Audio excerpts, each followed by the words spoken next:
Copy that. Here you go, sir. Girls and boys were on time. Okay, good evening, everybody. Welcome to 2023, our first meeting. It's good to see we have a full house. So we're a little behind schedule. We have an action-packed agenda tonight, so we'll get going. Start with the roll call to my left. Okay. Ann Kennedy? No, it has to stay open, hun. Yes, open meeting. Yeah, that's right. Maureen Petroni. Oh, sorry, Marty. Bill Carey. Chris Kelsey, Barnstable Police. Bill Monroe. Pete Sampu. Josh Kelleher. Nina Coleman, Park Manager. Donna Bragg. And Tom O'Neill. Thanks, everybody.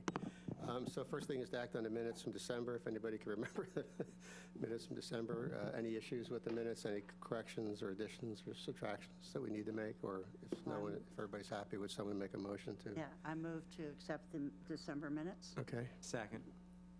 okay. Can we just do an all in favor on this? Or All do in you- favor? Yeah, aye. Aye. Okay, motion passes, thanks. Okay, public comment before we get going, Recording. anybody? Recording. Oh, yeah, sorry. Yes, you're recording. If anybody out there is recording this meeting, either a video or a sound recording, please make themselves known. Thank you. Okay, we'll move on. Public comment, no? Okay, so we'll go to correspondence, anything? No? Okay, good. Staff report. You want to open that for me? Yep. All right, so hopefully it opens since we're having an IT night. Do you want to put that Oh, on? look at that cute little turtle. Oh, yeah. Do you want to put it on slideshow? Slideshow up at the top. Right there. Just hit it down the bottom there. From beginning. On the left. Get up to the bottom, hit that little icon. There you go. Okay. All right. All right, so February updates, we're presently doing our winter Terrapin Talks in a number of schools that are participating in our Head Start program. Also, we are working on our ORV permits. However, as many of you know, the actual permits haven't arrived yet. They were delayed through the manufacturer. So what we're doing is we're emailing folks that have purchased 2023 permits, and we've let them know that if they print their invoice and put it on their dashboard, they're welcome to go out on the beach. Now, normally, February wouldn't matter, but the weather has been gorgeous, and a lot of people are recreating. So staff is in the gatehouse if anybody needs us to print anything for them or they need information. But as soon as those permits come in, which should be in the next 2 or 3 weeks. March 9th is the anticipated date. March 9th, okay. As soon as that happens, we'll stuff those envelopes and get them right out to you. Sandy Neck and our natural resource staff participated in a bird of prey training in Springfield, which I went as well. It was an excellent training with live bird exhibits and talk about how to rescue birds of prey that get in trouble with vehicle strikes and other issues. So staff has been out and about training and training the public as well. So it's been a good winter so far. And our seasonal jobs, we typically start posting those in February, so these are all on the website. We have a facilities maintenance position open, one of those, a number of gatehouse supervisor and gate attendant positions, a number of seasonal natural resource officer positions, a shorebird monitor, and we have one beach aid position open. Tell people where they find those if they want to apply. It's on the town website. If you go onto the website, along the top it says employment. You just click on that, and it'll have these jobs plus a lot of others for the town, and there's also an application right in that same location. All right, so we had a crazy year for cold stunned turtles, as many of you know. I did send out an email with a really lovely video that Channel 18 put together for us that was documenting our crazy record-breaking year of stranded turtles. We had 152, which, as I said, is a record. Most of those were Kemp's Ridleys, which is what Hannah's holding in the right-hand corner. We had a few green turtles, which are always really fun. We're about the same size as the Kemp's Ridleys, so like a big dinner plate. And then we had a number of loggerheads, which is what I'm holding right there. They're big, yeah. Heavy. So this year, they were not only along Sandy Neck Beach in towards Sandwich, they were also in Barnstable Harbor. We had one big weather event that came out of the northeast and really just pushed those guys right into the Bone Hill area. We found a number of turtles in that whole stretch, kind of between Scudder and the Yarmouth Town line, Oh. and even up into the Yarmouth Oh, were marshes. you in my front yard? Yeah, plenty of them up in there. So that's where we got that number. It's not just Sandy Neck, it's Barnstable proper. It was such a big event that we pulled in a lot of different people to help us, Mass Audubon and our other team with the natural resource officers and the shellfish team were all scouting for, and Tom O'Neill and his family scouting around the clock. So we had a Went out great there year. every day, but I never saw any. We probably already scooped them up. Yeah. What percentage were survived? Yeah, they Fantastic. did really well. It was really mild. The water was really mild, so these animals, as we, if you want to see the video, you can see as we pluck them out of the water, they're actually still moving. And we were really aggressive with trying to get them to, again, I've said this a bunch of times, but it's like when the water's warmer than the air, and you want to get them right out of the water. So we'd be out there at midnight with the flashlight, trying to get them as soon as possible. So I think we did well. At high tides, usually, right? Is that when you catch them? Catch them. After, Yeah. Tides, surfing in. Yeah, everything. Yeah, it was crazy. Incoming tides is a good time. You can just grab them right along that tide line. you can find them on the wreck line when the tide goes out. Mm-hmm. So, But they were all pretty lively, all the ones we found. Yep. Yep. Yep. It was a great year. So our very own Donna Bragg was awarded, along with Sandy Neck, this award for the work that we do for vets. As you know, we have a program that folks that are in at the vet center can get a coin, and that's exchanged for an ORV permit. And we work closely with the vet center and the Zaros Memorial Fund. Representative Soros. Yep, and it's been a really beautiful program. Been at it for a number of years. Donna also spends a lot of time organizing a party in the summer that the vets have on Sandy Neck and dedicates her own time to that. So we're really proud of her getting this award and Sandy Neck being recognized.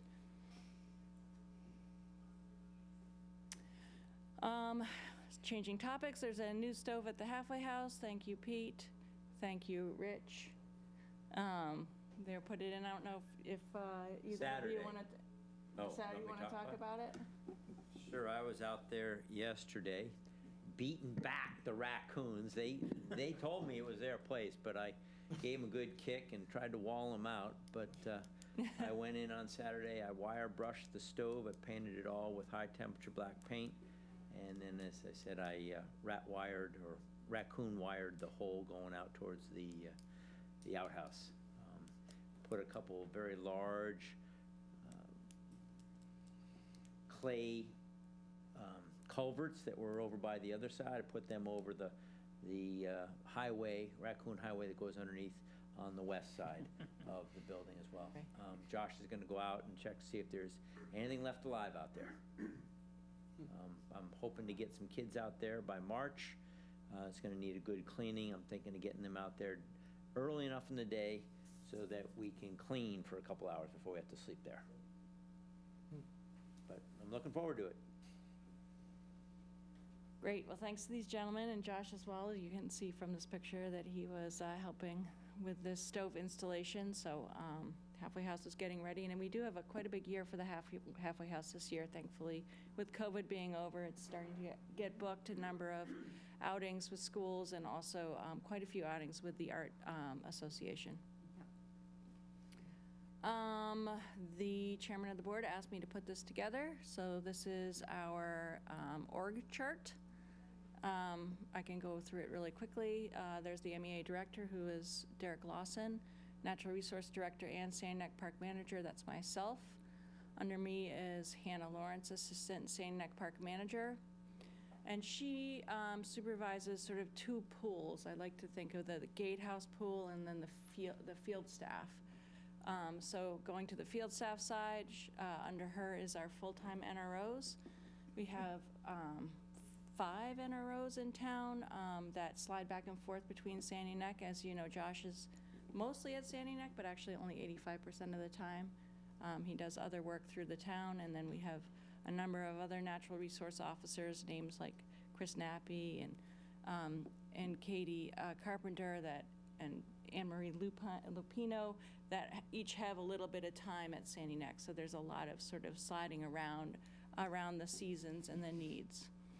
Under the full-time NROs is our senior seasonal NROs, our shorebird and turtle monitors, and our maintenance personnel. So that's our facility maintenance person, Captain Mike, for those of you from past years. So looking at the gatehouse side of things, again, under assistant park manager is the gatehouse supervisor, which is Donna Bragg.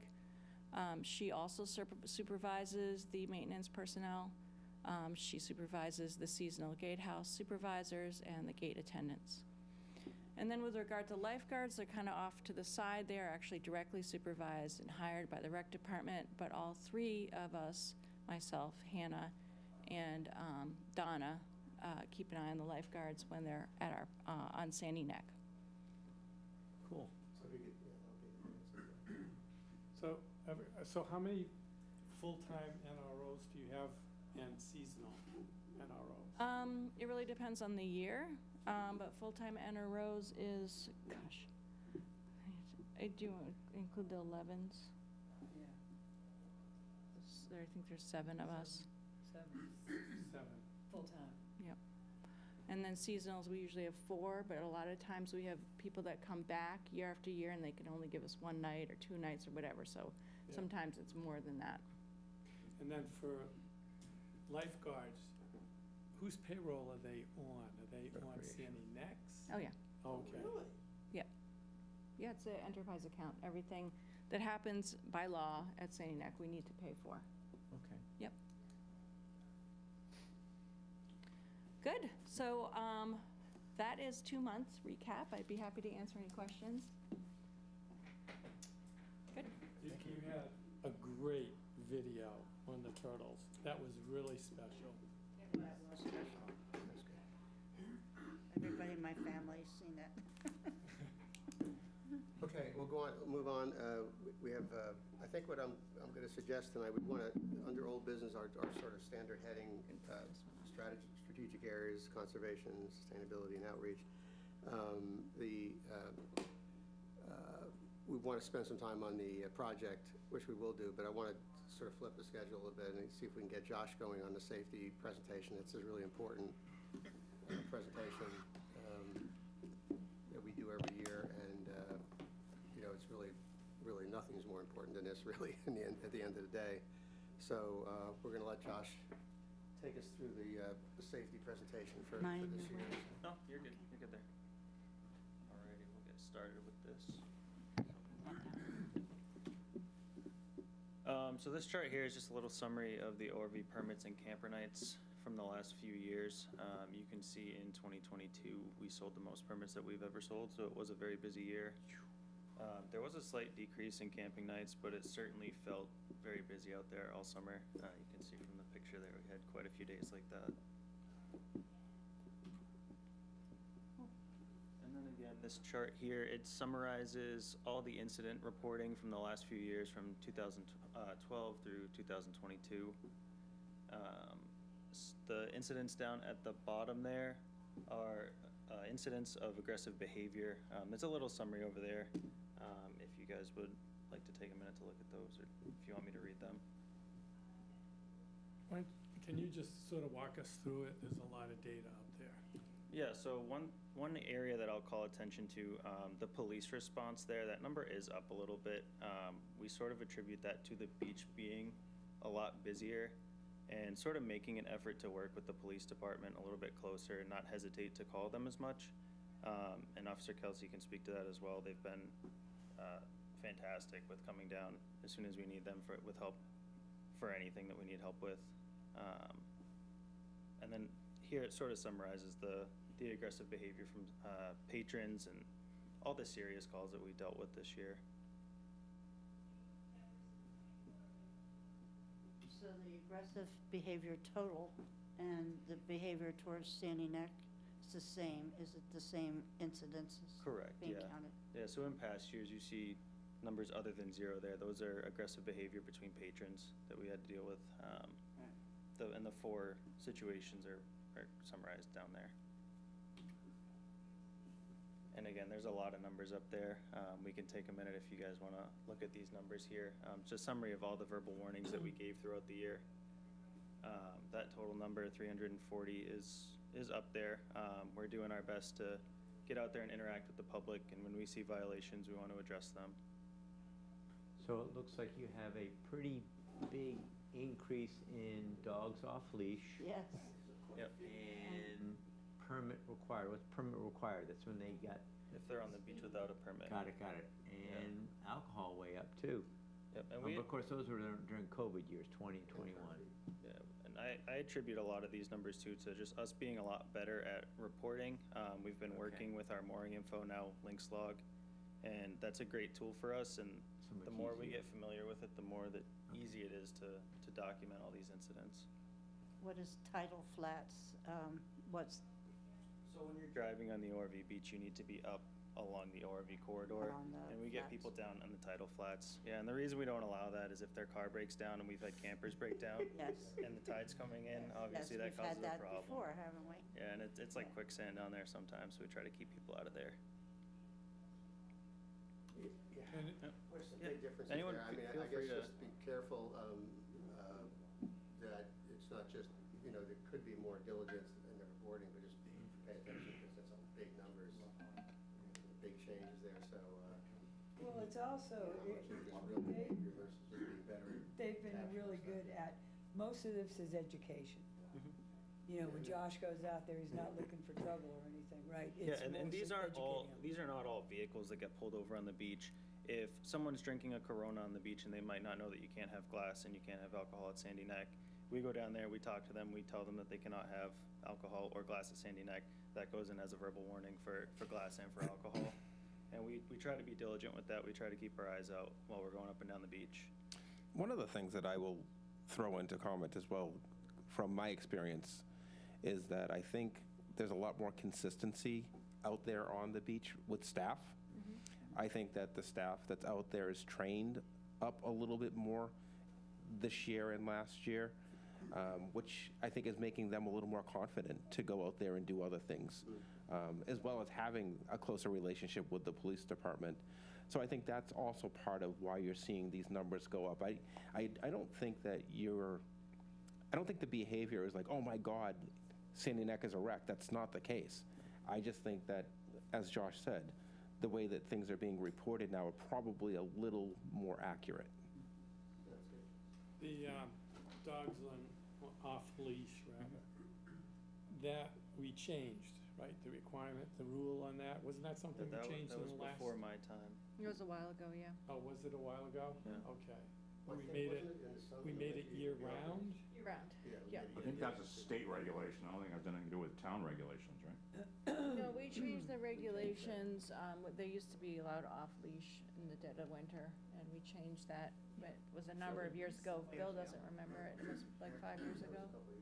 I Yeah. do still have patrons in the winter that aren't aware of that regulation. People Yeah. that come to Sandy Neck and they don't have the rules and they don't bother to look at the rules. Mm-hmm. So I'm personally still dealing with that on the beach, people in the winter that think that they could have their dog off leash.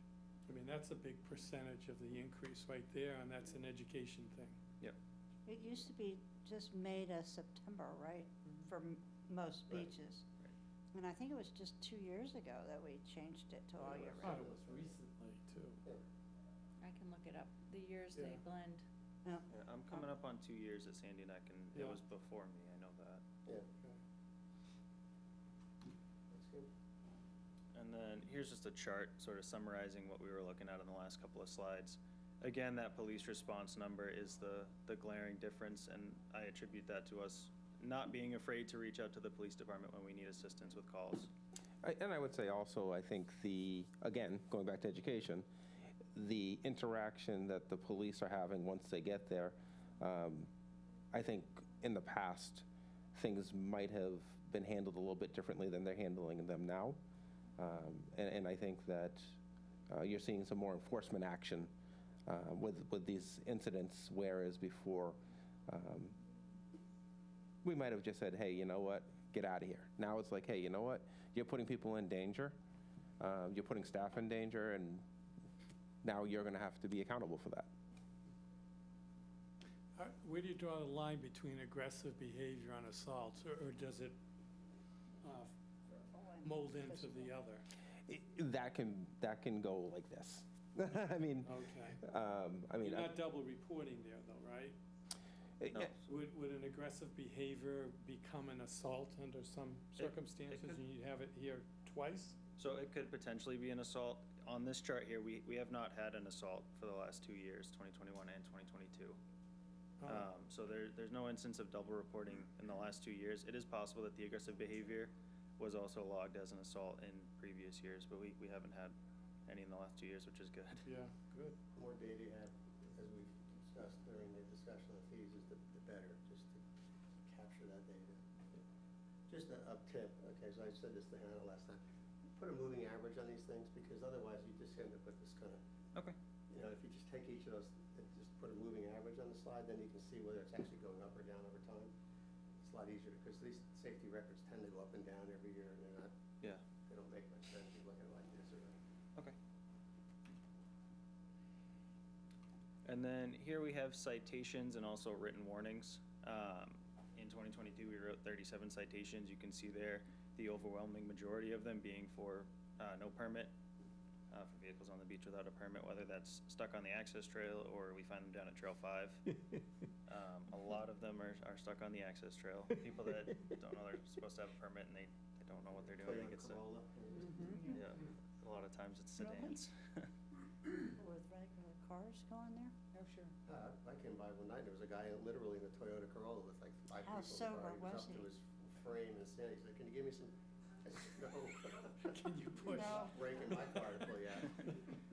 And then the other thing I'll point out on this slide is the number of permit revocations we had this year. It was 12 permits were revoked this year. A lot? No? Yeah, that's about par, I believe. Is it 12? average? Yeah. Yeah. Yeah. Average? And then you can see here the citation numbers from previous years. 37 is about average, if not a little low. And I think that comes from us dealing with these violations in another way. We might send people home for the day, or what they get their permit revoked, etc. And you can see we had a lot more verbal warnings. I think getting after people early in the season and making sure they all know the regulations early in the season reduces the number of citations that we have to write during the real busy part of the year. Communication has improved. Correct, yeah. This is EMS response from West Barnstable Fire. Again, about average. We had them down 6 times this year. Has the nature of the calls changed, or is that sophisticated? I don't have the nature from previous years. I could talk to the fire chief about that. It'd just be worth knowing whether these are, you know, like Alcohol. cut my finger versus, you know, I had a heart attack or broke my leg or fell off a, you know, Something- just the severity All issues, all yeah. of the above. All of the above. all Yeah, of the they're- above. Yeah, you're not gonna be able to get the specifics on that. Medicals, Yeah, me- right. specific HIPAA. medical conditions are privileged information Yeah, they can give under you- HIPAA, so you won't be able to get that information if you can't prove a reason for it, and curiosity is not a reason. Well, Is it safe to say that the majority is not due to drownings? I haven't had a drowning yet. Okay. 20 years of that. But it is all over the board. I mean, it's a huge park, and there's a lot of activities. So over the years, if you kind of can dream it, it's happened. You know, one of those was the camper fire that we've talked about. So that's a big one. And then another one could be a fishing hook in a finger. It's all over the place. Like, for example, I think it was out at the back bar, somebody rescued that had a propeller, Yep, that's on there. that's on there. So that would be included even though it's off the shore, so to We speak. responded to that as well. Barnstable Police had a unit down there, we were down there. Barnstable Fire responded, the harbor master responded. Yeah, okay. So some of the solutions that we've implemented in 2022, staff changes, as Nina has spoken about, and I'm sure everyone's aware, Hannah Lawrence was promoted to Assistant Park Manager. That was, and you all saw the flow chart to help with the admin side of things. I became a certified EMT, and I've been working with West Barnstable Fire Department. No, that's not Hannah. That's a seasonal. Thanks. Changed. So I've been working with West Barnstable Fire Department, and we've worked on streamlining their response to Sandy Neck. And seasonal natural resource officer Antonio Mancha was hired to a permanent part-time position, so he'll be coming back every year. He's got 3 months off in the winter. He's starting up in March. Oh, cool. A little bit of changes to our vehicles over the past year. As Sandy Neck trucks are decommissioned due to extreme wear, I'm sure that everyone that's been out on the beach sees what the beach does to vehicles. We're starting to replace them with vehicles that can handle the conditions. You can see there the picture of that Polaris UTV on the right. We're starting to move to these. They handle the conditions a lot better. They're easier to wash in the nooks and crannies and make sure that the rust is prevented. Yamaha Wave Runner, which is the jet ski that you can see in the bottom left, was purchased to act as an emergency response vessel for water rescues. You guys play around with that a lot, don't you? Well, we don't have I've it been yet. seeing you going up there. It's called training. We don't have it yet. Oh, It's called training. somebody's got one. Somebody else has one. You can't be able to respond to that without having had time on it. Right. So, you know, when people are driving around in emergency vehicles, it's all training related. You've got to have hours in that seat in order to Correct. be able to operate it safely in Yep. difficult conditions. Yeah. That's a good thing to have, though. I'll volunteer. So we have situations from the person who was struck by the boat propeller to kids on floats on a south wind that blow offshore. We predict that this vessel will be used for quite a range of different scenarios. We're excited to have it, we're excited to train on it, and we're excited to use it this summer. It saves one life. Yeah, it's worth it. Correct, Sure. yeah. Pick me up one And, anytime you want. I'll be out there. Our emergency medical equipment, I've been working to standardize the emergency response, so the emergency bags. So no matter which vehicle you go into, you're gonna know what you're getting in that bag and you're gonna be able to use it. Oh, before you go on, Josh. Yes. I call a thing on the right a quad. I don't know what else it's called. No. That's okay? You can call it that. Okay, Rather it- than like a A four-wheeler. quad is a with- single vehicle, motorcycle type Yeah, vehicle. with handlebars. Oh. Handlebars, Okay. whereas So- an ATV or UTV That's it, ATV, is that's what that thing multiple is? seats and a Call it steering like a wheel. utility vehicle. Okay, so, UTV. so Call it a Polaris if you want. it's wheel width is different than a truck width, right? Correct. And its height, I mean, how does it fit in the tracks out there? Or So you don't we- worry about it as much? Like a We don't worry golf. about it as much. It's a lot lighter. Usually you'll line up one set of tires with one track and it's Okay. just off on the other side. It doesn't Okay. tear up the trail. And it it's light doesn't enough. bottom out nearly? No, and it handles the back trails very well. It has no Okay. problem getting up the hills. I had a VW Bug many, many years ago. Yeah. Very light, put balloon tires on it, Yep. and it would float on top. You wouldn't go in the tracks. You would go outside the tracks, and it would just Yeah. ride very, very smoothly, very nicely. Yeah, we haven't. Dune had any buggy kind problems. of Yeah, thing. the old, yeah. Yeah, he used to do that, if you're looking for the culprit.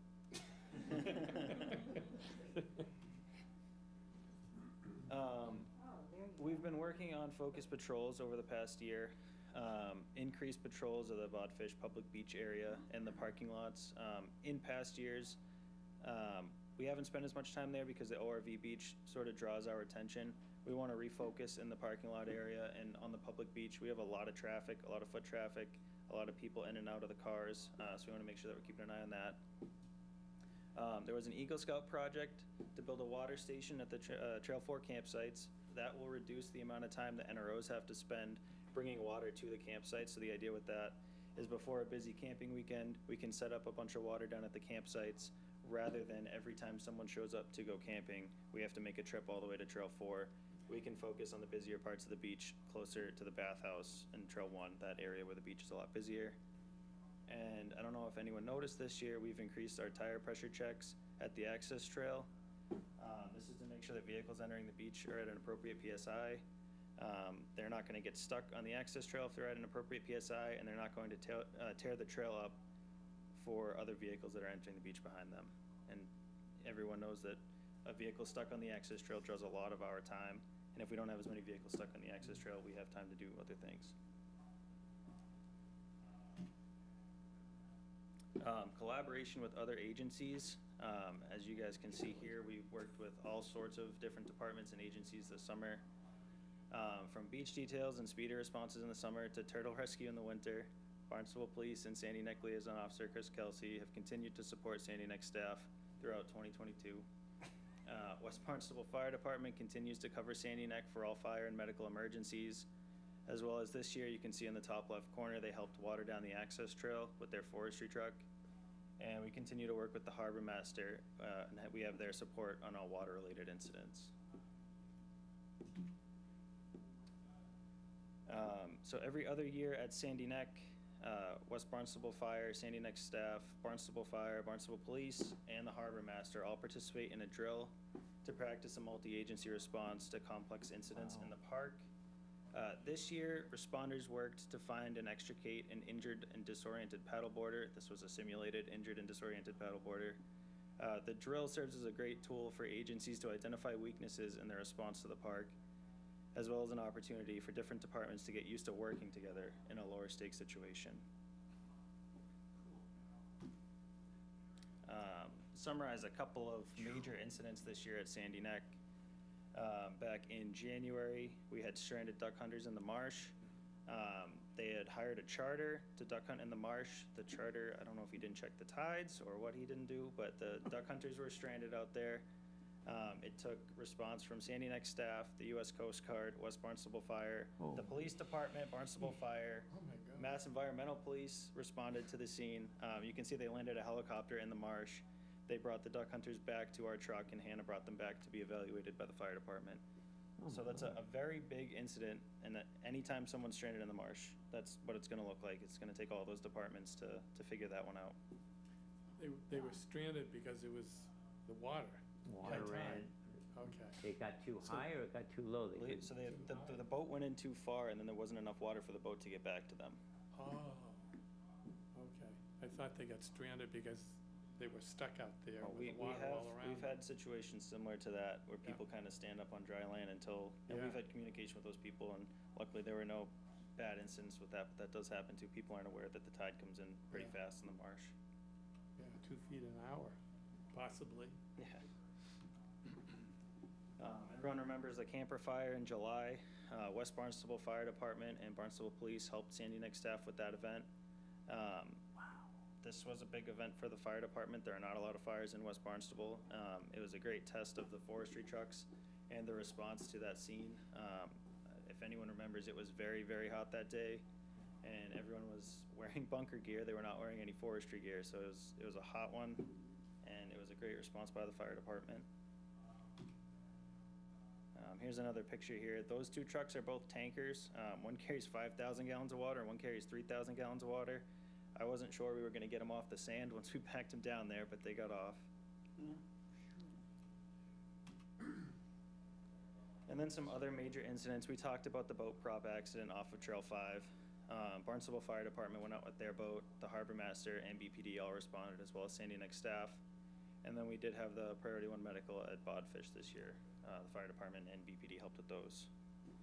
It's a pretty incredible response time. I've forgotten what it was, but from the time that the call came in to the time they got them to the hospital, it's like 30 minutes. It was something incredible. Yeah, so for the Priority 1 medical, myself and Hannah were bringing wood down to the campsites, which is one of the situations that we're trying to avoid.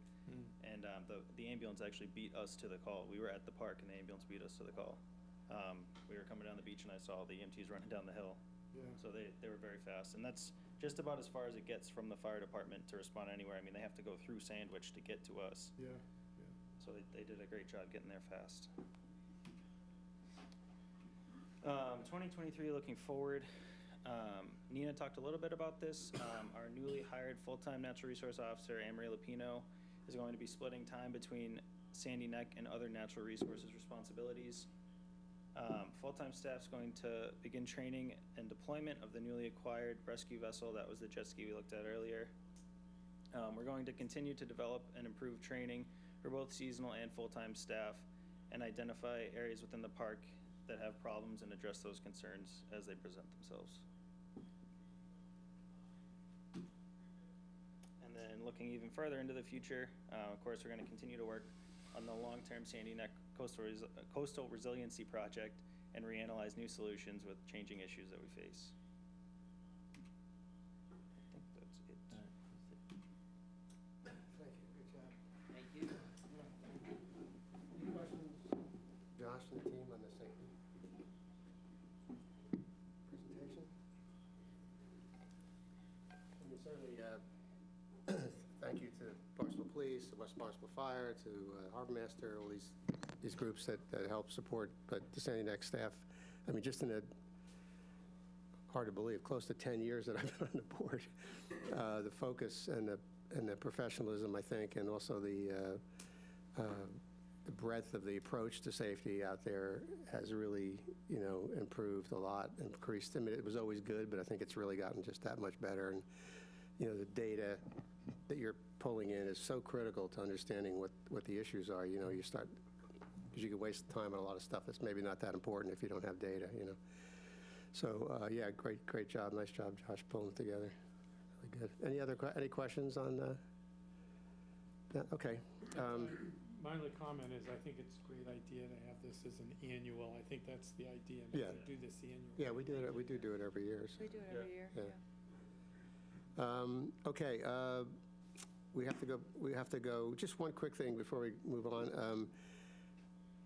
We still don't have a board member from Rec Committee.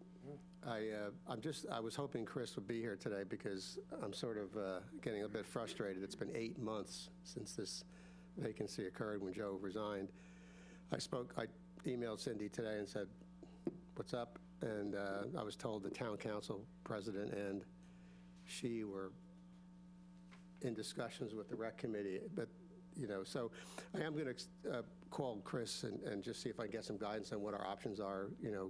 Can we proceed? Can we get the town to post a vacancy for this rather than waiting because I don't know what the Rec Committee's doing. I don't know why it's taking so long, but it's just either someone doesn't want to do the job or I'm not sure what the issue is, but I'm going to try to shake the tree enough to get an answer because it's been 8 months and that's kind of not really fair to us, so, yeah. I think, well, two things I wanted to bring up. So in our cover sheet here, the roll call where it says board members absent, I think we should state that there's a vacancy that's been unfilled and maybe even put the date in there. And then my second comment is, if we cannot come up with somebody, then what do we do? I mean, you can't leave it vacant. No, and that's what I'm going to try to press that point because, I mean, in theory, there's this, construction of the board by somebody from Rec, some, at-large candidate members and stuff. Conservation, yeah, Bill. Excuse me, is that written somewhere? Well, I was, you cut me off at the pass there because this is, again, one of those things that. Where that is located. This is one of those things that kind of exists, and then when someone says, why does it exist or does it make any sense anymore, it starts falling apart. So part of what I'm going to do is talk to someone at town hall or whether it's Cindy or someone on the town council and say, what are the requirements in this situation? Are there rules? Prior to Joe, I never knew of anyone that was the recreation representative. And Pete was, because he's on the Conservation Commission, it was, he spoke for the Conservation Commission to a certain degree, but he wasn't Conservation Commission's appointee as far as the discussions I ever heard. The thing you have to understand is that the process of selecting board members is totally and completely outside the responsibility of the board itself, the chairman. So I have no no input whatsoever on any of the selections. It's all done by the town council, their selection committee. So they control that whole process. There's no input from anybody outside that process. So There is an enabling legislation that created this board, Yeah. and that should have the makeup of the board written, so that would be your guidance. Yeah, we and need to- I can we look need to that up find- for we need you to find that tonight out. and Okay. send it to you. the specific board, you mean? Yes. Okay, yeah. Okay, that'd be great. My That'd be great. recollection over the last 30 years has been that there's one conservation, one recreation, and 5 at-large Yeah, members. that's kind of how I thought it was, too. Probably after it was no longer a governing board, when they had to legislate to Yeah. remove this committee as a governing board, and it became what it is today, an advisory board. Yeah, But that's I always fine. I mean, if that's what assumed- it's supposed to be, then, Yeah. but I think the town has a responsibility to get these vacancies filled, you know? It might be somebody, might be written in such a way that it's somebody that represents the recreation community rather than the Yeah, the committee, and- committee. So I'll look Okay. at it and see what it You know, says. as I think about it, Nate King came from the recreation area. Yeah, he came from there. From the fact that he was a recreational user, he was never on the Recreation No, he Commission. He No. was part of the Recreation Commission, part of the Recreation Board. But he had left that Yes, but that's true. well before, and he was on the board for many years when he was not yeah. a member of the Recreation And Commission. Joe resigned immediately after leaving the rec committee, which I would have thought is kind of the right thing to do if you're appointed based on, I don't know, you know. I just think we need some clarification, and then once we have clarification on what the rules are, then we need to push to get this done, so we have our member, you know. I always assumed that there was a representative or two from the Sandy Neck colony. No, And then I don't I was think so. disavowed of that, They're so, at large. yeah. I'm pretty sure that Conservation asked the group of people who was interested in being part of this board, and that's when I Yeah. volunteered. Yeah. I think you were required, And there was somebody conservation. before you. But I'll I don't find out remember for who you. that It's Yeah. written was. down. Somebody before Okay. you that. Yeah. So if you'll get me that information, I'll follow up with the town on getting a, But it could be changed, And then too. they were You looking can- to replace Yeah. that I- individual. Yeah. I don't really have any problem with the concept. I just think, Should it's probably the not be- execution I'm concerned about. 8 months is a long time, so, Yeah, I think that. especially if- when we know we have people that want to get on this board, so. I think if nobody wants to volunteer to be on this board from recreation, then you have to Fill it from some fill other that way. position. We get it. We just go back to, somebody that's Maybe it's for 3 years, recreationally, and then they try, after 3 years, to get somebody else from recreation. yeah, Nobody somebody that volunteers, then represents you. recreation. that starts to become unfair, too. Let's Yeah, but see you what the can't- you rules can't are, have and the then we can. vacancy. Yeah. No, this is Yeah. going We'll to. do that tonight, So, I guess. well, I'll follow up on that if you give me that information. Okay. So we'll just cover public outreach first. Bill, you want to talk about anything there? Sure. We do have another scout that's working up the details on a project to create some rest spots along the Marsh Trail with benches. I spoke to him a week or so ago, and he's asked him where his report was, and he's not quite ready to present that. So we're kind of prod that a little bit, bring that along.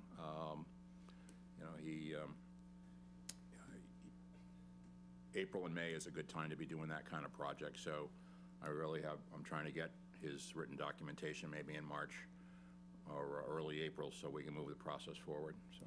Is that an Eagle Scout as well? Yes, yeah.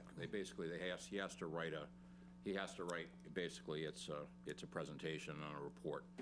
And that can be a challenge for a young man to come up with the written side of it. They'll be happy to go and do the work and organize the work. So but the process is as important as the work in the end. So we're still working that process with the young fellow. On another side of things, we do have between the Cottage Colony Association and their email group, and this past year we started a Marsh Trail email group, and there's cross-pollination between the two groups, and so we believe we're getting good information out to all the property owners on a very timely basis. That we get notified whenever there's a trail problem or something which property owners need to be aware of, and we never had a real good communication method, particularly on the back trail. on the Marsh Trail, but I do have pretty regular communications now with many of the Marsh Trail folks, particularly some of the newer ones that are looking for some guidance as, how things are done and all that. So I think we got a pretty good, every time I send a note out, I get, very quickly, I get 2 or 3 responses that people are interested in knowing what's going on. So particularly when we had the trail was not accessible there for a few days after that storm, and folks were curious. I was curious. I did lose a piece of step, by the way, Donna. Oh, did you? Yeah. I'm sorry. That's all right. The water was right under your Yeah. place, yeah. Yeah, no, we did determine that, I mean, those pieces of steps are stuff that I've scavenged over the years anyway, so it comes and it goes. It comes. Sometimes you find it, sometimes you don't. There's a few steps that came down from Sandwich you might be able to pick up on the beach. Yeah. Well, that's what Lying happened, out there. that whatever that year was, 2018, when we had all that Oh, yeah. stuff in the parking lot, and Yeah, we it just was had the huge unbelievable. pile. Yeah. And we had taken some pieces from that because otherwise it was the town had to pay to get Yeah. rid of it. Come to my And, house. I have so there pile was of a- stuff. There's a fair amount of stuff floating around on the Marsh Trail now as far as that's come from somewhere. I mean, I just generally under that heading, I just finished reading a book about Sandy Neck. You probably have all read it. I'm probably the last one that's read it, but called The Cottage at Sandy Neck, I think it is, by, Dead Handy. that was one of the best, it's the Otis, I think, Handy or something like that. That was one of the best books about Sandy Neck. It was really amazing. I just was like learning something every couple of pages. Some great family stories in there. Have any of you read it, or? yes. Yeah, definitely Yeah, recommend it if you haven't. I mean, That gentleman passed away within the last few years, and his family now has two properties that they Yeah. own. Have you read I mean, Dead Handies? the discussions in there about the animals that used to be in the harbor, 2,500, what was it, black something? Nests, I mean, unbelievable, the wildlife that was there. I mean, I'll tell you what, you read that book, you start to really understand how many issues there are with, protection of wildlife. Yeah. Degradation. I mean, the seals, the discussion about the clamming, there were hundreds of people commercially clamming. I mean, this wasn't that long ago. I mean, it's incredible the way it's changed, it's precious. But it's definitely an excellent book. I couldn't put it down. I think our fee discussion under, sorry, Pete, did you have a question? Well, I just wanted to make sure that it's known that you can't go in from the beach on Trail 2 anymore. I tried to do it yesterday. The wind blew into there, and there's a nasty on the backside of 2. You can't go down it. We Yeah, didn't Trail go 2. down to. We didn't today.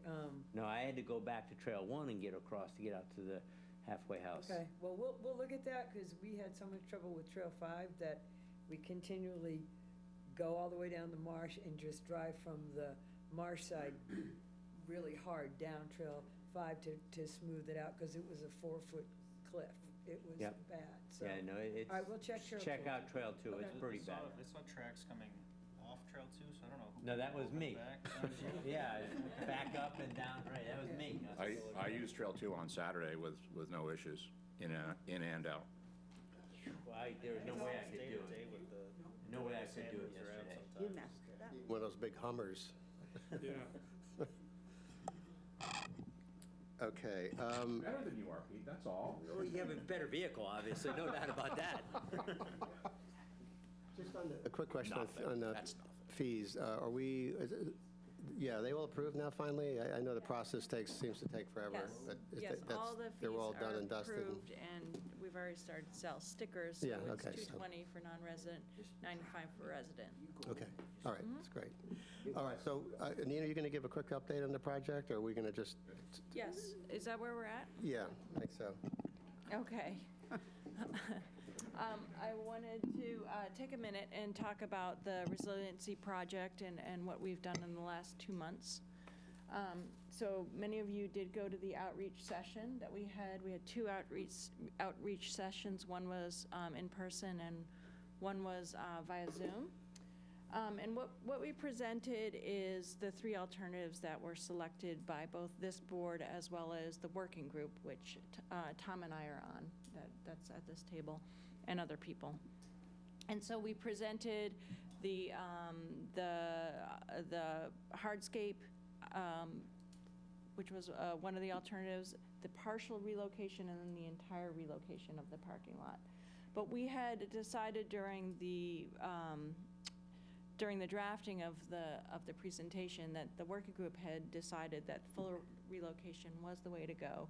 That was the selection that they had chosen, and so we presented the other two alternatives, explained why those two didn't meet all our goals, and then presented full relocation of the parking lot and explained that that particular alternative checked all the boxes and actually was the most cost-effective. So we presented that to the community. We had quite a few people attend, and a bunch of faces were It was about out here. 100 probably between the two meetings. Yep, it was Roughly, very, yeah. very well attended. Yeah. A lot of cottage owners, a lot of neighbors, some ORVers, some campers, kind of a smattering, some just interested people from Centerville, I think was one of the group, like people who are interested in the nature part of Sandy Neck.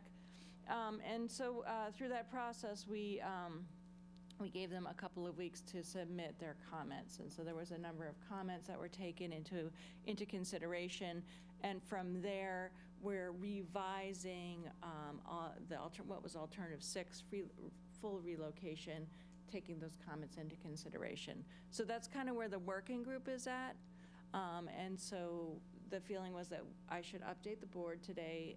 The board has not weighed in on which of those 3 alternatives they have selected, but we wanted to give you guys the opportunity to maybe discuss that, because that is where the working group is at. We're trying to work in tandem with the working group. Yeah, Yeah. so I think, and I think we've kind of known this all along, that there were a number of reasons why we had other alternatives other than full relocation, but it was the only option that really met, all the goals of the project. So I think what we need to do as a board is vote on specifically on that option. And I mean specifically in the sense of just about the parking lot, because the real issue here is the parking lot. And there are other things that could be done up there which may or may not get done depending on how things work out, but they're not really the mission critical piece of this project. You've seen the pictures, you guys are out there enough. I mean, that parking lot's a serious risk. And these things take, as a person coming out of business into a town, these things seem to take forever to get done. You've got, I don't know, was it 6 permits we have to get at least, something like that? You've got funding issues, all kinds of stuff. It takes, literally years. So this is really an urgent issue, I think, for the beach. So what I wanted to suggest we do tonight is we need to give a really strong message to the town in tandem with what the working group has done, and I believe we should make a motion and take a vote on the Sandy Neck board supporting the full relocation of the parking lot, or not support. I mean, we're going to vote on it, so I don't know how everyone will vote, but so that we have that message clear, because that's the really critical element of the project, and I think if we need to, as a board, put our stake in the ground about that element of the project particularly. Is the process finished, though? Have you published your public comments, and do you intend to? I want to say that we're going to put the public comments out. All the material thus far, the tech memo, the presentation, is on the Sandy Neck webpage. So if you go on that front page there, I don't think the comments are up yet. I think we're working on the comments. There was one more piece that I wanted to mention that was very exciting for me, which is that the comments were not about the parking lot being relocated. That seems to be it was amazing, because the last time we went through this process, there was endless discussion about if we should do that, if we should try to create hardscape, and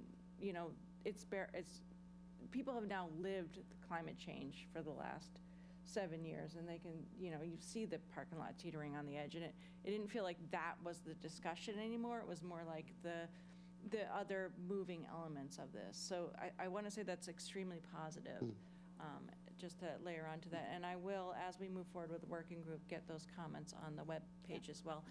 I'm trying to keep everything in one spot. Yeah, Can I compliment you, please, for listening and moving your public comment, your open session to Barnstable Village, which is closer to the user, well, the, I guess, the interest groups. Right. I guess it's closer to Barnstable Village and Barnstable Harbor. So thank you very much for doing that. That was appreciated. Secondly, have we completed the process to the point where we should be making a vote, or should we wait another? No, I think we need to make a vote on this, because this is a pretty, what we had is 3 options we recommended. And then each of those options has, elements in it that are potentially optional. Yeah. The parking lot is, in my mind, and this is me, so you're going to have to vote, but I think the parking lot is not optional. I think we have to do that, or we're just going to end up losing it. I don't remember that it checked all the boxes. I think there were a couple that it did. I mean, Well, it nothing checked will ever most of check them. every box, but It it's, checked most of yeah. them, but not all of them. I can't remember the ones. I mean, that one of did. the options obviously is not even permittable, so it's sort of Yeah, not worth so that spending a lot of one's time out, on I know. it. you know? Am I remembering correctly that Amber said that it was a conceptual design that was only 30%? Yeah. Right? Yeah. Okay. Yeah. So it's a work in process. So it seems to me, to follow up on what you're saying, is we could vote on what we know so far, but I'd like to reserve until later another vote that's more comprehensive, that would Yeah. take in public comments, because, there may have been some other things that weren't discussed that were sent by email that we should take into consideration as well. Yeah, well, that's one thing we're going to have to figure out, because I know there were letters sent in too, so I'm not sure we could publish those. Not sure They what are. the, Yeah, They but are published. then the result, I mean. Yeah. Public comment. Yeah, maybe. So to speak to that, and, maybe I'm oversimplifying, but the three alternatives, one of them was full relocation. Yeah. That's what it's called. And so the comments aren't about full relocation. All the comments are about, where to put the gatehouse and the view from the neighborhood and Yeah. the turning radius and all of these Where to things. put the So access. you certainly can wait for the vote, but in my mind, it's the big chunk of it is the parking lot. That's what we're really talking about. And that as we continue to move forward, we will continue to present the plan as it goes from 30% to 80%, when it's going to get it's going to evolve. an additional outreach, right? So that's the next move, is the full relocation with the comments, with the changes, then goes back to the public. Yeah, there'll be So that's- more public so meetings. we're continuing to build on that, but we need to have the basis that this is the direction that we're going. Can Yeah. you refresh my think I'm memory as to the boxes that the third alternative did not check? According to the PowerPoint presentation, it's the one that checked all the boxes. Yeah, It did that's the check way I all the remember. boxes. That's Yeah, so correct. that's a That's different, the way the presentation yeah, was there. yep. I'm okay with the concept of taking it in steps. I just want to, I think as an advisory board, as the conceptual design is finished, as we've incorporated everybody's comments, I think we need to have it brought back to us to Yeah.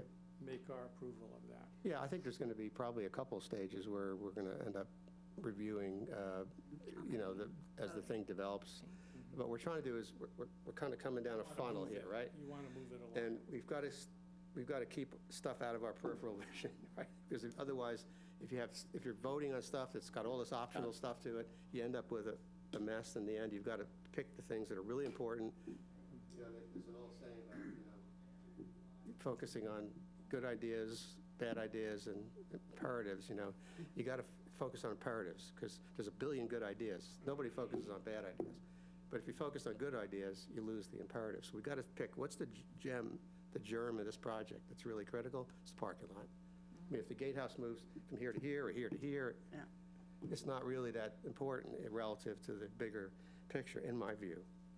So I think it's important, because there's a lot of messaging involved in this kind of a project, in terms of commitment to these things that other people read. We've got, the town council's not as, I don't think, up to date on this as probably all of us are and many other people are. I mean, Chris and Gordon were at the meeting, so they, obviously are. But so I think it's just important for us to be strong in our message too about this, about the piece that's really critical. you know, and then, yeah, there'll be other decisions, because it is a really early design. I mean, the feedback was good. I mean, there's lots of feedback about, you know, very technical, nitty-gritty things, you know, which we're not even there yet in terms of actually finalizing. So, Maureen, you... Correct me if I'm wrong, you started off by saying that the working group has supported the final, is it number 6? Yeah, it's called, yeah, the full relocation. The full relocation. That's correct. And originally, us as a board, we were waiting for the recommendation from the working committee, right? And so I think, given that your recommendation is that, I think that you know, gives us reassurance in a lot of areas, because there are other people that are looking at it as well. And we had identified that as part of the process, that we wanted that information. We have that information, and so I think that we should vote on that information. Yeah, I mean, it's, the feedback was, as Nina said, was virtually, I can't even think of much feedback that was, you know, hey, don't move the parking lot. I mean, it was pretty, Yeah. people just kind of got that, you Yep. know, and I think that we need to capitalize on that momentum, I think, you know. Even I got it. Oh, Go ahead, Pete. So you can speak to the erosion that came down a week or two ago to the east of, down in that lower lot, right on that. That's right, in Yeah. a non-storm. yeah. Right, right. Particularly I actually the- brought that picture It was with the me. high tide, it And was the wind. the In case I had king any. tide, and very little, During January? yeah, very little wind behind it, and it shredded the Yeah. front dune, shredded it.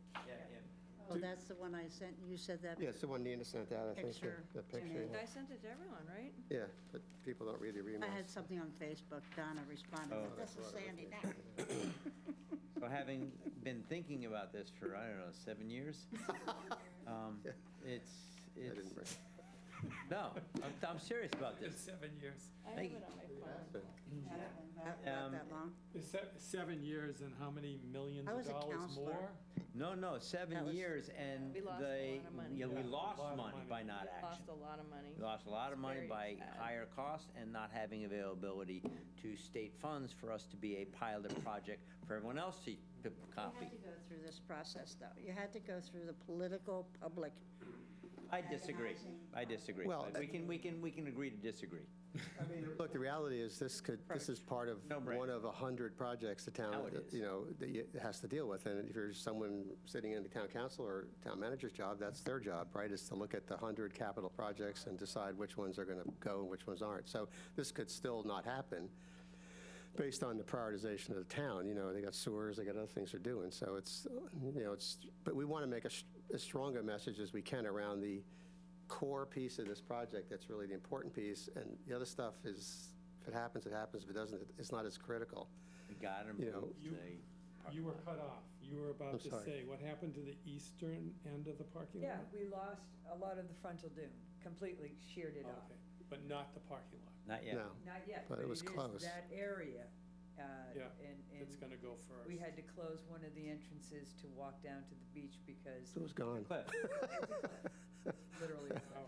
so, and that was a I non-storm. didn't know Yeah. that. It really wasn't a storm. Do we know how high that tide actually ended up being? 12-9. Yeah, it was a 12.9, it was huge. Well, oh, okay. I thought it was even higher than that. No, and if it had had more wind backing, Yeah, it would Oh, be. yeah. we It would've would be been bad. talking about Yeah. how quickly can we get sand out there. That was supposed to have been a 12-foot tide, so that was 9 inches higher than, and I had thought it was 13-something.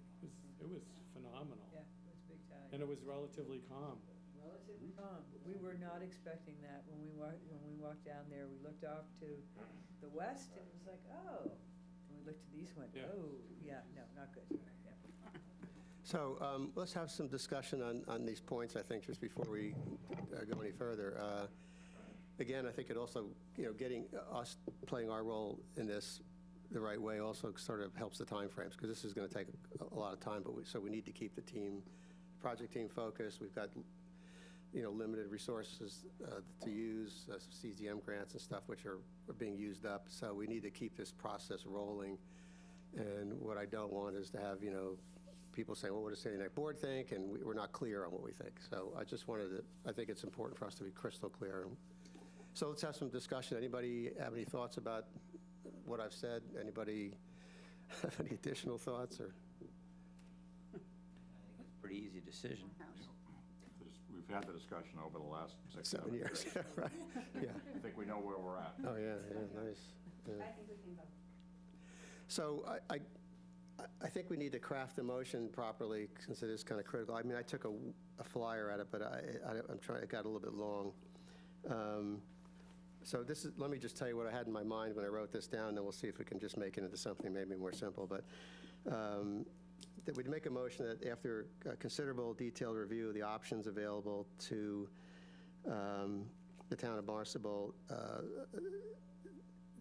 that would, meet the requirements of the project to protect the parking lot, that the board would recommend, that the key element of the project is a full relocation of the parking lot. And that's obviously, to Bill's point, I don't know what that exactly means in detail yet, because we just don't know. Is it going to be 50 feet? Is it going to be 48 feet? Is it going to? I think that the relocation is clear, because Yeah, it's the 50-foot line, right. The 50-foot line. The reason, just to remind everybody, you have to get behind the 50-foot line, because that's what the grant folks Right. want, is 50 years of resiliency. And I said that in here at the end. I just said the lower parking lot be moved to behind the 50-year limit of erosion, so that we're clear on that. Yeah, I think you ought to leave that part in. Yeah, that has to be in there. So I don't know whether we try to craft this in real time, or we try to maybe even make it simpler if someone's better at wordsmithing than I am. I But think we can do it in real time. I think we have to refer back to January 12th and January 10th meetings, because that's the information I'm going on, according to what was presented at those meetings. yeah, well, nothing's changed from that. Yeah, so we're voting as of that moment. I don't know what has happened in your working committee. I don't know what information you've taken in, so I'm not comfortable voting on anything that's happened since then. And I'm very Have we had a meeting interested. since then? We haven't had a meeting since. We have a meeting next. All you're voting on could have- is We're not- yeah, the we're- concept of moving behind that 50. I think it's very cut and Yeah, dried. we're not, this is not, I think you're getting into the weeds a little bit. We're not, The weeds. the design of this is evolving. I don't think any of us know what it's going to look like in the end. But the primary issue is to put the stake in the ground, saying we as a board support moving that parking lot back behind that 50-year limit of erosion, So moved. Yes. period. No, you've got to Second. state it. You've gotta You stated it already. You wrote it very Exactly well. what you just said, right Yeah, there. Did you so wanna we'll make a do you wanna motion that, reread it, or? make a motion that the Sandy Neck Board recommends that the Coastal Resiliency Project will, I don't want to say mean, Forward on the, will, no, recommending to the town that the lower parking lot be moved behind the 50-year erosion limit line. It's both parking lots. Huh? Yes. Both. Yeah, it's both parking lots, sorry. It is both parking lots, right. That both parking lots be moved behind the 50-year erosion limit line. as described in Project 6. Yeah, as described in the Coastal Resiliency Project number 6, option number 6. Because that That- encompasses Thank you. everything. So I moved. think, don't we need a date in there, though? Of what? 'Cause this thing keeps changing. My last Put the date reference of, is January 12th, Yeah, put Our that meeting date on in there, January that's 12th. fine. as presented at the meeting at January 12th. Yes, as option number Okay, 6. that's And that- fine. Yeah. That's fine. As presented, is anybody recording this? Or we'll do It it, is being It's recorded. being we'll do it, yeah, right, okay. Listen to it over And and over? over Oh, again. excellent. Don't worry about it. It will all be in there. Okay. And it will make sense, I promise. All right, so the key issues are, the key elements of the motion are that the board is recommending a full relocation of the 2 parking lots to be behind the 50-year erosion limit, and As described. as described in the presentations presented to the public on January 10th and 12th, Yes, Seconded. and known as the Sandy Neck Coastal Resiliency Project, number 6. option number 6. Yeah, Seconded. very good, Thomas. All in favor? Do you want to do an individual? Let's do an individual vote. Yeah. Go ahead. Oh, why start with me? Aye. Aye. Aye. Aye. And I. Aye as well. Motion's carried. Thank you very much. Unanimous motion. Thanks, guys. Appreciate it. I think we, Can I make a recommendation, though, as things evolve, as we incorporate public comment, and as we get the conceptual design somewhere better than 30%, maybe up to 90%, that it be brought back. Absolutely. We discuss it, and maybe Oh my even gosh, have yes. Amber and. yeah, of course. I mean, that's the plan. Yeah, we'll have whatever we need. I mean, they're very conscious of the board being, in tune with this. We're trying to, it's key, any project, but particularly these kinds with the complexity of town, just to kind of keep everybody Yeah. floating at the same height, so that you don't have people being left behind. I don't, it's not my job to worry about the town and town council, but there are people worrying about that. So, and I think Amber's done a nice job with that. Dan Santos was at the meeting. Well, that's what I meant about political. So I think we just got to keep people at more or less the same level of understanding and also commitment, which is important, I think. So, yeah, we'll have I think we have a meeting on the 27th. That's the next project team meeting. And I would suggest probably maybe in the March meeting, if there's something to talk about, we'll either update you or have them back if it makes sense. But they're going to be going, I think into the dirt for a while, with the permitting and all this kind of stuff they have to start doing. So it's going to start getting kind of in the weeds, pretty much for a while, I think. But we'll make sure that we have updates scheduled for the boards. You do have a grant, don't you? Yeah, we're presently working under a grant for design and permitting and outreach, and then we want to set ourselves up to be able to go after the CZM grant again, and that's why we have Steve McKenna from CZM at the working group table to guide us to make sure that this project is On going to track. be smiled upon. Yes. All right, that's, The grant amount was $128,000. That was what we were told. that's this one. Yeah, the This one. CZM grant. Yeah, the other one, The the next one design. will be bigger, Yeah. right? We hope, yes. Design and outreach and took in a lot of soft costs. So do we have an idea of how much this is going to cost? Well, the estimates we did, which were very, very preliminary, was somewhere around $4 million, something like that, capital cost. But things are going to evolve, obviously things are at a point in time where costs are kind of nuts, so, it may settle down, it may not, who knows. But, look, I had one other thing I wanted to talk about. We'll do it next month because it's getting late. But I do want to spend a little time talking about our board effectiveness. What do we do as our agenda, how we run the meetings, get some input from, we've been running them kind of the same way for a number of years. And I think it'd just be useful to have a quick discussion from everybody, should we be doing anything differently? We've talked about bringing in speakers, which we hopefully now can do, that the COVID situation is over. We talked about talking about the marshes and, educational stuff for us, as well as connecting with the town, particularly Mark and maybe even other town councilors. I don't know. That's why I'm looking for some feedback, from you guys to other things we should have on the agenda that we don't have, other things we do have that we shouldn't have, just get some feedback from you guys. So we can have that discussion in more detail next month when we don't have as busy of an agenda, I guess. Sure. I think, I've been giving it some thought. I think it's a great idea what you're doing. I think it adds transparency, it gets people involved in thinking. And one of the things that I'll give as a takeaway for people to think about is that we should probably look at a mission statement and see how we hold up to a mission statement and use that as something to work off of. Yeah, well, there is a, Might be in the enabling. it's in that same legislation. document, yeah, because that's what I read when I got involved in this. It was, I don't know how many hundred pages that thing was, but I read through it. Yeah, I should give it to everybody. And that's where What are you referring to? this kind of a mission document that was written many years ago about Sandy, and I think it was after they reconfigured it to be a non-operational board. Oh, okay. And they did write up a whole document about it, and I remember reading it. I don't know if anyone else has ever, but I take a little bit of time here and just read what we've got in print on our website yeah, go ahead. as something to reflect on and think about, and then we can come back next meeting and decide what we want to do. But on our website, welcome to Sandy Neck Beach Park online. This is their website. Yeah, and I'm talking about that, that's not the board. The board is a different entity. Yeah, and that's not a mission statement either. Yeah. We do have, I would Sandy call Neck it does the that. next closest thing to a mission Sandy statement. Neck and then- has a mission. Yeah, but it's not the board's. It's the three sort of strategic focus areas that I, We not have the same. You guys have a the different beach role. part, it's a different entity. A board has different responsibilities, so you wouldn't have the same.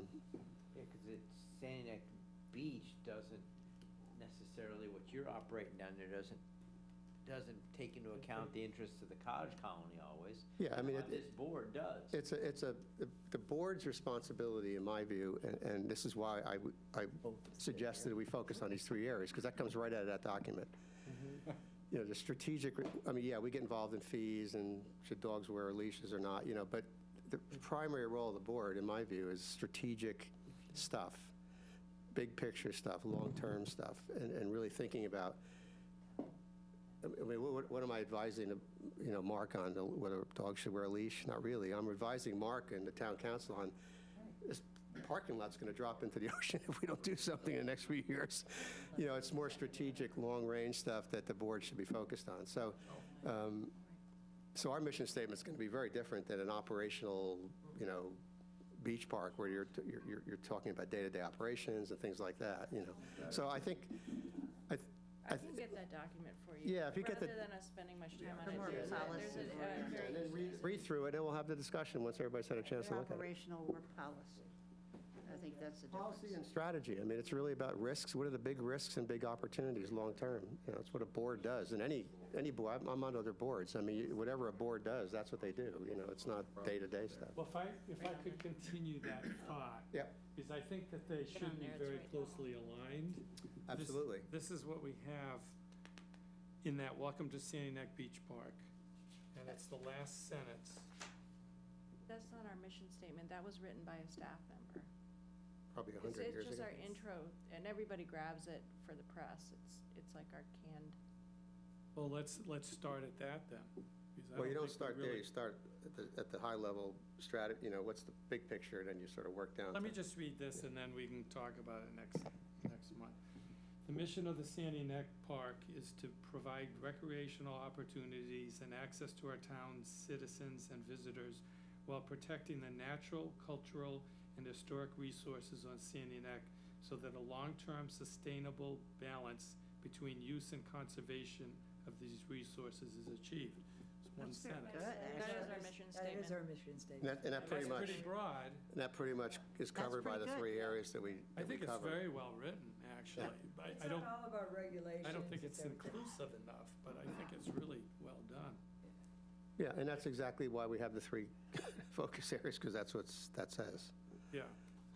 Public use, the balance of Sustainability. users and the environment, and at the end of the day, Economic part to it. there's no mission without making money. It's one of the issues of nonprofits. They sometimes don't understand that you focus on the mission too much, you don't make money, you're out of business. So, But it ties in the balance of recreation with conservation. yeah.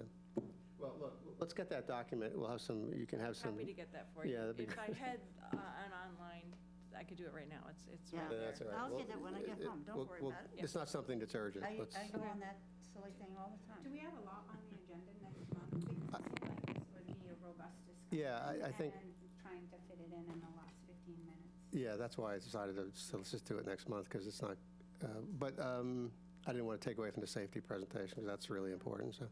I don't think we have much on the agenda that's standard for anything. Nope. We probably have an updated. I want to save, you know what I mean, next Yeah. month to be able to discuss Yeah. this, not complaining that we Are didn't. we Yeah. ready for a motion to I'm- adjourn? I don't think I can hold Pete back any further, really. so. I made the motion. Any Looking for a public second. comment, any public comment before we go? Okay, thank you. Thank you for coming. Pete? I already made the motion to adjourn. Let me- Seconded. Aye. Thank you. I didn't hear you.